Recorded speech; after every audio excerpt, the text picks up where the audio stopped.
Terus saya mempelajari 8 tahun. Begitu ada petunjuk dalam kalbu saya disuruh diam Pak Kiai. Alhamdulillah saya diam pertama 42 hari, tidak ngomong sama orang, dan saya dianggapnya orang gila, dianggapnya orang edan, orang stres, orang apa jenenge itu ginjung. Nah begitu saya terus sampai 8 tahun seperti itu, kadang-kadang 3 bulan, dan ini yang terakhir saya 7 bulan. Terus hati saya terus kepengen datang ke sini terus. Assalamualaikum warahmatullahi taala wabarakatuh. Waalaikumsalam. Kulo ngapalaken nami kulo Aba Oscar saking Jawa Barat, Kabupaten Cirebon. Nggih. Kulo dugi mriki Sekedap. Jenengan asli Jawa Barat. pripun? Jenengan asli Jawa Barat apa? Nggih, asli Jawa Barat. Kok saged saking Jawa? kota Cirebon, rencane Mas Ripto. Oh, nggih. Kan biasanya bahasa Sunda toh, Pak? Kalau Cirebon itu perbatasan ya, Oh, antara Jawa dengan Sunda, jadi Jaware, Jawa Saware. gitu. Nggih, lanjut, Mbak. Ya. Alhamdulillah saya bisa datang ke sini kemarin malam, pada malam Jumat Kliwon. Saya berangkat hari Kamis akhir bulan Syuro, bulan Raya Agung Idul Adha, dan saya jemput bulan Syuro datang di Jawa Timur atau di Mojokerto. Nggih. Kulo sampun 8 tahun mempelajari teng YouTube Yai. Nggih. Terus kula pelajari, kula terus dapatkan dalam kalbu saya, karena saya sebelumnya mempelajari di Torekoh Qadiriyah Naqsabandi, Sataria, Kolidia, terus Rifaiyah. Tapi ternyata kula niku dereng puas, karena cara pembimbingan dari para Torekoh terputus. Satu, karena gurunya wafat, guru-guru yang dari Torekoh-Torekohnya wafat, jadi terpaksa kita kehilangan tongkat. Dan begitu saya kehilangan tongkat, jadi saya mencari tongkat baru untuk bisa sampai kepada Allah. Karena tujuan kita bukan mencari ganjaran dan bukan mencari pahala, tapi tujuannya hanya menuju kepada Allah, supaya kita bisa pada saat pulang ke rahmatullah kita bisa senyum di hadapan Allah dan Rasulnya. Jadi makanya saya terpaksa mencari supaya ada ongkos ke Mojokerto. Ya alhamdulillah pada 1 Syuro sudah nyampe ke Mojokerto. Cuma yang saya inginkan bahwa karena yang saya takut itu ketika saya belum bisa ngikuti sulur asror, saya keburu meninggal dulu Kiai. Jadi saya jangan sampai kita pada saat menjelang kematian saya tidak bisa senyum dengan Allah dan Rasulnya. Karena biar bagaimanapun juga saya tidak puas dengan perjalanan saya. Dan perjalanan saya 48 tahun, bermacam-macam perjalanan, sampai terakhir yaitu mempelajari YouTube-nya Kiai Mufrason. Ternyata saya dalam hatinya itu menggebu-gebu ke sini. Dan sampai hari ini saya melihat apa yang saya lihat itu di dalam kalbu saya Allah. Saya melihat lampu Allah, melihat manusia Allah, melihat siapa saja yang kulihat semuanya Allah. Cuman bukan ragu, saya kepengennya itu kira-kira sambungan ini ibarat kabel kepada Allah, supaya kita jangan sampai nyasar gitu ya. Yang saya takutkan itu nyasar. Saya sudah omong kasarnya, saya berusaha untuk bisa pulang ke rahmatullah dalam keadaan bisa senyum. Kita juga puas pulang ke rahmatullah seperti itu. Yang saya tanyakan bagaimana kita bisa menjalankan zikir asror. Karena pada saat ini saya sendiri belum bisa beat, dan beatnya juga katanya nanti menjelang Ramadan. Jadi yang saya Masya Allah yang saya inginkan supaya bisa berbeat dan pulang ke Cirebon, mumpung saya masih sudah punya rezeki dan Allah sudah mengkerikan hati saya sampai datang ke Mojokerto. Ya Allah ya Rabbi, dan saya menginginkannya adalah bagaimana sambungan saya sama Allah itu bisa tersambung, karena yang saya dengar di dalam YouTube itu, ketika kita tidak ada Siril Asrar, yang saya takutkan itu adalah kesombongan, congkak, ria dan sebagainya. Karena rata-ratanya pada saat saya pertama di Torekoh itu, dan rata-rata orang-orang Torekoh itu awal berangkatnya itu kesombongan. Aku paling bisa zikir, aku paling bisa kirim, aku pasti paling bisa segalanya, saya paling pintar dan lain sebagainya. Itu yang saya takutkan. Makanya saya itu menginginkan, ya Allah, saya menginginkan beat Siril Asrar supaya saya bisa disambungkan oleh jenengan Kiai. Saya mohon sekali lagi, saya itu cuman pertanyaannya, ketika saya tidak atau belum beat Siril Asrar, tapi hati saya selalu diam, dan saya merasakan di dalam diam saya, disitulah apa yang dikatakan para mursyid bahwa diam, kita mengingat dalam keadaan tidak ada suara dan kata-kata. Jadi saya mohon kepada Pak Kiai dengan ridho, dengan restunya, mengharapkan kami datang ke sini supaya bisa di beat. Begitu aja Pak Kiai, terima kasih. Sebelumnya, assalamualaikum warahmatullahi wabarakatuh. Waalaikumsalam warahmatullahi wabarakatuh. Orang kalau ketemu singa mau nerekam, ketakutan betul. Wajahnya, mimiknya itu jelas takut. Orang kalau ketemu, ini orang laki, ketemu wanita bidadari, mesti senyum. Gak mungkin malah meden. Wanita ketemu jejaka yang dia dambakan, mesti cerah. Sampai kadang ngiler gak kroso. Sama. Besok kita meninggal, yang menjemput siapa? Yang kita lihat siapa? Gerandongkah? Mak lampirkah? Atau justru hidup sejati ikukah? Alladzina amanu wa tatma'innu qulubuhum bidzikrillah. Orang-orang yang hatinya sudah memegang dzikir Sirul Asrar dan mengumandangkan, mesti hatinya dalam keadaan tentram. Dan itu laksana ketemu bidadari. Berarti maksud ayat ini kebalikannya, kalau ketemu singa mesti mimik wajahmu ketakutan. Kalau ketemu selain Allah, itu tadi. Berarti yang hanya bisa bertemu Allah adalah orang-orang yang sudah mencapai derajat makrifat pada Allah. Terkait makrifat yang paling rendah ataupun setengah ataupun bahkan yang paling tinggi. Memang Pak, semua hal yang seperti itu dalam benak kebanyakan manusia tidak mikir. Mengapa enggak mikir?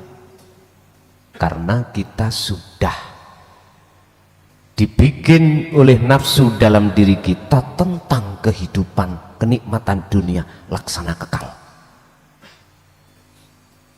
Sehingga dalam surat Ibrahim ayat 3 Allah katakan, wa yastahibbunal hayatad dunya alal akhirah. Mereka menjadikan kesenangan dunia ini laksana kekal, abadi. Kalau sudah masuk di arah sini, alal akhirah, mesti kita lalai hari-hari kematian. Makanya kalau ada orang bertobat karena sudah hancur dunianya, itu wajar Pak, wajar. Kalau sudah tua kita ini terus baru mikir masalah itu wajar, biasa. Tapi yang luar biasa ketika saat kau secara fisik jaya, secara fisik masih sehat, Anda sudah memikirkan masalah akhirat, memikirkan nasib rohaniah Anda kepada Allah. Ini luar biasa. Dengan begitu Bapak Ibu, ini kalau boleh mboten tego gitu ya. Sebetulnya tentang beat itu lebih kami utamakan secara rohaniah. Kalau secara rohaniah Anda ini, siapapun Anda, kalau hati sudah klik tentang sirul asrar, ya, terus di situ sudah mempraktekkan, sebetulnya secara hakikat Anda ini sudah dibeat oleh Allah. Cuman syariati tetap sampai tuntut niku wau. Ya wis ora apa-apa. Nek iku tuntutan jenengan secara syariat, terus pundi melih. Tapi saya berani jamin, saya siapa? Maksudnya Allah. Sing berani jamin itu cuman Allah. Apa yang sudah saya terangkan, kata Allah, yang tertampil di dalam Al-Quran ataupun di dalam ayat-ayat yang bersifatkan kauniyah, yang namanya pertolonganku pasti akan kuberikan hanya terhadap hambaku yang sudah kembali kepadaku. Lah, urusan kembali ada kalanya sudah sampai pada tujuan atau belum sampai pada tujuan. Kalau melihat dari surah Al-Ahzab, liman kana yarju, keinginan hati siapapun yang ada keinginan untuk bertemu Allah. Cara untuk bertemu inilah yang jarang para masyayikh mau menjelaskan. Akhirnya kita larinya di tempat, tidak tahu arah kemana. Akhirnya jangan heran kalau kebegal dengan sifat-sifat yang Allah larang. Tapi jikalau ada pengertian, kefahaman, setidaknya itu bisa untuk sebagai rem kita untuk tidak mengikuti apa kepentingan nafsu di dalam sifat yang Allah celah. Aku yakin, karena jenengan tahu, oh ini nggak boleh, oh ini boleh, karena pengetahuan ilmu itu. Maka menurut kami, ilmu adalah sesuatu sebagai proses yang terpenting terlebih dahulu bagi si salik sebelum menjalankan suluk. Kita akan mau bepergian, terlebih dahulu harus mengetahui alamatnya, kemana ini, di mana alamat lengkapnya, jalannya itu gimana, kita harus mengantongi. Sebab jikalau kita berangkat aja, mana yang kita tuju kita tidak tahu, itu namanya wong belakrak, orang yang tidak tahu arah. Makanya mengapa sih di dalam hikam itu dikatakan ilmu tasawuf itu wajib khusus bagi orang-orang yang sudah hatinya itu bisa menerima tentang perjalanan menuju Allah. Istilah wajib bagi golongan thariqah untuk ngaji ilmu tasawuf, wajib. Sebab dengan begitulah nanti akan memberikan jejak, menjejakkan tujuan itu hanya kepada Allah. Bapak Ibu hadirin, bagaimana caranya kita berzikir yang dimaksud bisa sampai pada Allah? Umpama tak praktek nih ngeten Pak, apapun aktivitas yang panjenengan hadapi, apapun keadaan yang Allah hadapkan, sudah jenengan harus wukuf kolbi dulu.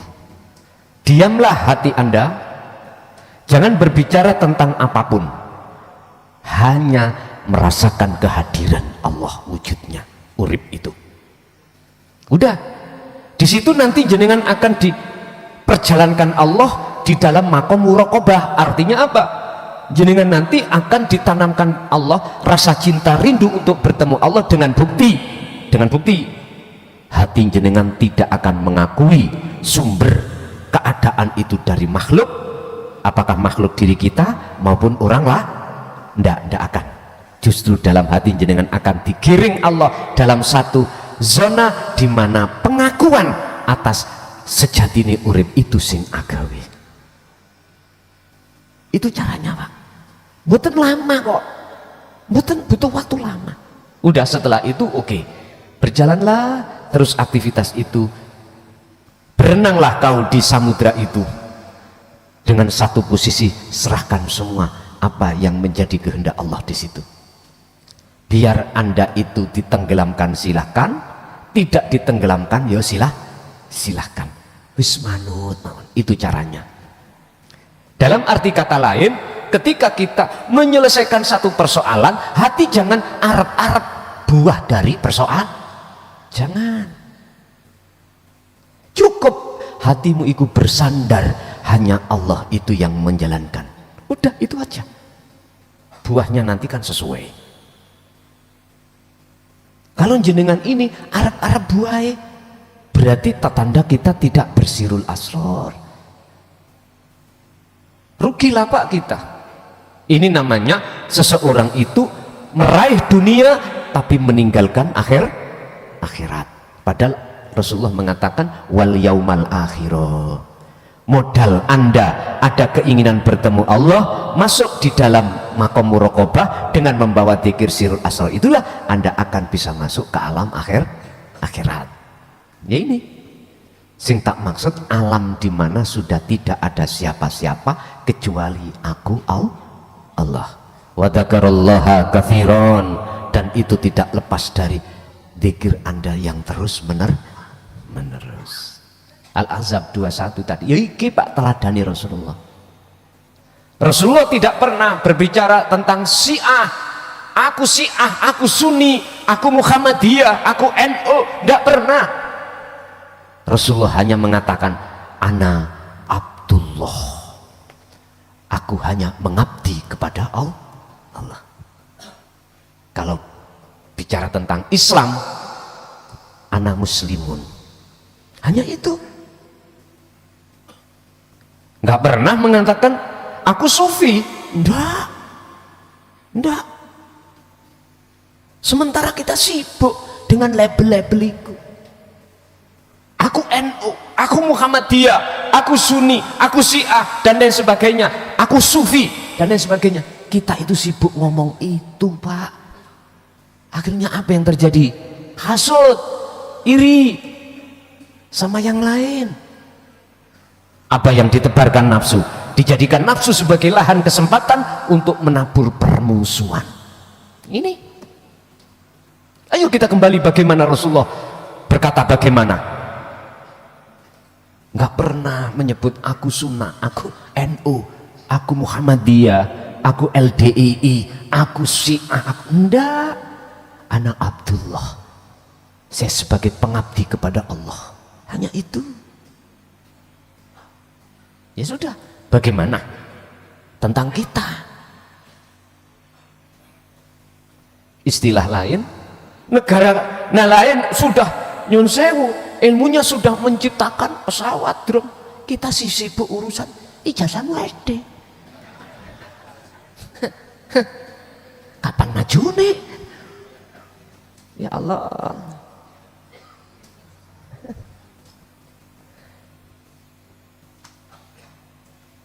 Ini memberikan pelajaran kita Pak, terhadap kita yang alim syariat. Jangan begitu, jangan.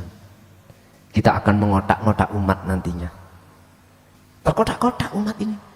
Justru kita sebagai umat tidak sadar sebetulnya kita diadu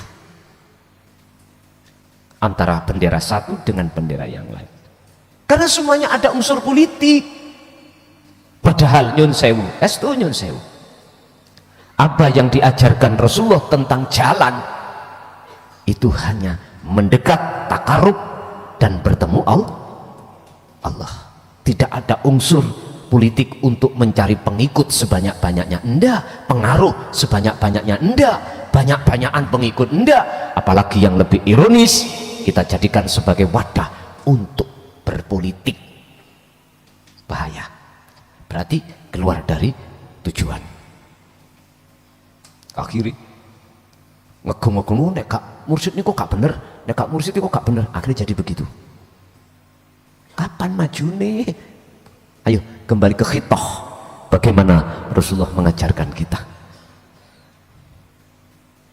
Berarti cecek dengan judul niki wau adalah sidqul ubudiyah, kembali kepada ajaran Rasul. Bener bangunan, bener no, betulkan ngubudiyahmu di mata Allah. Jangan yang lainnya. Pun. Jadi mbah kalau wau nggih ya napa meleh? Nek jenengan nuntut syariate nggih monggo. Yang jelas hak ketika hati siapapun sudah bisa menerima dan faham dan melaksanakan sirul asr itu tadi, walaupun secara simbolis syariat tidak saya beat ini sudah sendirinya terbeat. Apa sih beat itu Pak maknanya? Kalau kita ngambil dari secara syariat ya niki istilah perjanjian. Cara hakikat menyambungkan talinya ruh terhadap Allah yang sudah bertahun-tahun terputus oleh nafsu. Lewat kesenangan dunia itulah akhirnya kita mudah bahkan selalu melalaikan Allah, alias kita nggak sadar kalau semuanya itu hanya Allah. Mekaten nggih monggo Mbah nangone bali mengke, tapi ojo nuntut aku pingin mati sesaat. Saiki kula wis diwuruki rekan-rekan yang ahli tasawuf, Gus ojo nekat Gus, nek matek tenan ya opo ngoten. Asale kelak-kelesan ya dah. Engko nek mati piye? Kan tuntutan mboten. Jenengan gak nuntut. Anak bojo cara lesan nggak bisa dijadikan sebagai alat bukti lah ngoten nggih. Nanti kalau anak istri gak nuntut, keluarganya dekat lain. Makanya ya wis gawe pernyataan bermaterai lah. Materai ini 6.000. Sing tanda tangan gak cukup jenengan sak garwa anak sampean jikalau meninggal tidak akan jenenge wong Pak, mohon maaf keliru ngecoki, sing tak gecoki iku adalah anfas, keliru nopos ya wis gak tangi-tangi. Terus ya apa tadi ini kene wis hati-hati terus ndelalah kok ya Gusti Allah iku ngersakno sing kedemok iku nofos gak sadar ambakane gak ono celukno bidat. Innalillahi, berhubung gak ada materai anake nuntut divisum ono tracake tangan ndak ngoten nggih ya jelas kelasan penjara menantimu nggih matur suwun nggih. Ganti Ibu menawi wonten adakah Ibu yang bertanya? Mboten wonten. Pak wonten tasik wonten? Oh, niku setunggal engkas nggih. Wis cekak padat ringkas. Assalamualaikum warahmatullahi wabarakatuh. Waalaikumsalam warahmatullahi wabarakatuh. Kawula Ahmad Mukhlisin saking Palembenda Gus. Nggih. Nyuwun pencerahan niat secara syariat kalian niat secara hakikat niku dos pundi? Matur nuwun. Assalamualaikum warahmatullahi wabarakatuh. Waalaikumsalam warahmatullahi wabarakatuh. An-niyatu fil qalbi. Panggonane niat iku ning jerone ati. Syariat mengatakan ya kudu diwaca secara lesan. Tergantung niat sampean iku mau menjalankan apa. Wis iki gampang, masih anak SD paham. Sekarang secara hakikat, apakah niat itu menirukan bacaan yang dibaca oleh lesan? Tidak Pak. Biasanya kan gini, kalau secara syariat itu menyamakan apa yang dibaca secara lesan. Contoh usolli fadl maghribi, berarti ati kudu ngomong aku niat sholat lho niku lak madakno secara luwat gak salah bener. Tapi secara istilah nggih mohon maaf niki baru kita ketemukan di dalam hakikat. Apa sih niat iku? Ning jerone ati ku ana apa? La taj'alu ma'allahi ilahan akhar. Niki surat nomor.